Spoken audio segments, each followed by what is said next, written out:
প্রান্তজনের কণ্ঠস্বর। আচ্ছা স্যার, গরম পড়ছে, আরো দাবদাহ হবে, সাধারণ মানুষকে সুস্থ থাকার জন্য কি পরামর্শ দেবেন এবং বিশেষ করে মা ও শিশুদের সুস্থ থাকার জন্য কি পরামর্শ দেবেন? সত্যি যে শীত কাটতে না কাটতেই আমাদের কিন্তু আবার বিশাল একটা দাবদাহের সৃষ্টি হয়েছে এবং খুব তাড়াতাড়ি মনে হচ্ছে যেন আরো গরমের পরিমাণটা বাড়বে, প্রকোপ কিন্তু বাড়বে।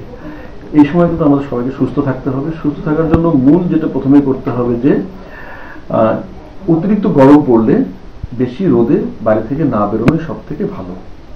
দ্বিতীয় হচ্ছে যে গরমের সময় সুতির ঢিলেঢালা পোশাক পরা দরকার এবং রোদে বেরোলে সানগ্লাস, টুপি এসব ব্যবহার করা অবশ্যই প্রয়োজন এবং পরিমিত জল পান কিন্তু খুবই প্রয়োজন। অর্থাৎ একজন পূর্ণবয়স্ক পুরুষ বা মহিলা কিন্তু 2 থেকে 3 লিটার প্রতিদিন জল পান করতে হবে এবং বেরোবার সময় ওআরএস বা গ্লুকোজের জল কিংবা ডাবের জল এগুলো কিন্তু বেশি রোদে বেরোলে কিন্তু পান করতে হবে। আর বেশি যেটা হচ্ছে ভাজাভুজি বা বাইরের খাবার একদম খাওয়া যাবে না, মশলাদার খাবার খাওয়া যাবে না, সহজ পাচ্য সুষম খাদ্যই এ সময় গ্রহণ করতে হবে।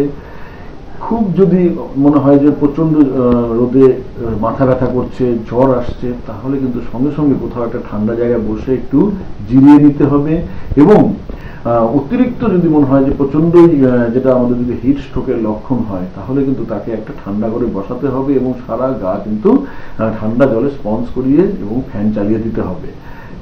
এবং কেউ যদি জ্বর অতিরিক্ত গরমে কেউ যদি ভুল বকে বা জ্ঞান হারায় তাকে কিন্তু দ্রুত হাসপাতালে কিন্তু নিয়ে যেতে হবে।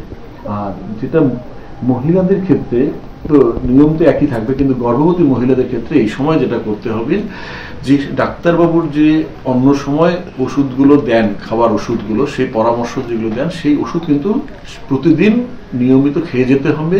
ওদের অতিরিক্ত রোদে বাইরে বেরোনো যাবে না।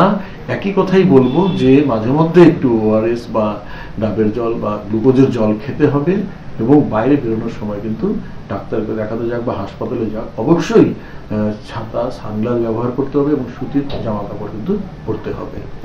শিশুদের ক্ষেত্রে যদি খুব গরম পড়ে তা আমি বলবো যে তাদেরকে কিন্তু স্কুলে পাঠানো উচিত হবে না এবং এই সময় গরমের সঙ্গে সাথে সাথে থাকে বায়ু দূষণের ব্যাপারটাও থাকে, মাস্ক পরার একটা অভ্যাস তাদেরকে করতে হবে এবং বাইরের খাবার একদমই নিষেধ, বাইরের জলও যেন না খায় এবং শিশু হোক বা মহিলা হোক কিংবা বয়স্ক যারাই হঠাৎ করে বাইরে থেকে গরম থেকে বাড়িতে এসেই কিন্তু ধূপ করে এসি চালিয়ে বসবেন না, একটু জিরিয়ে নিয়ে তারপরে তারা এসির ঘরে যেতে পারেন এবং এসে কিন্তু ফ্রিজ থেকে ঠান্ডা জল বের করে খাবেন না।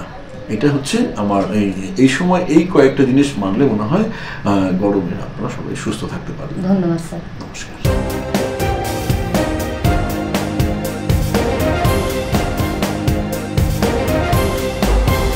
Amu Doria News, voice of the marginal.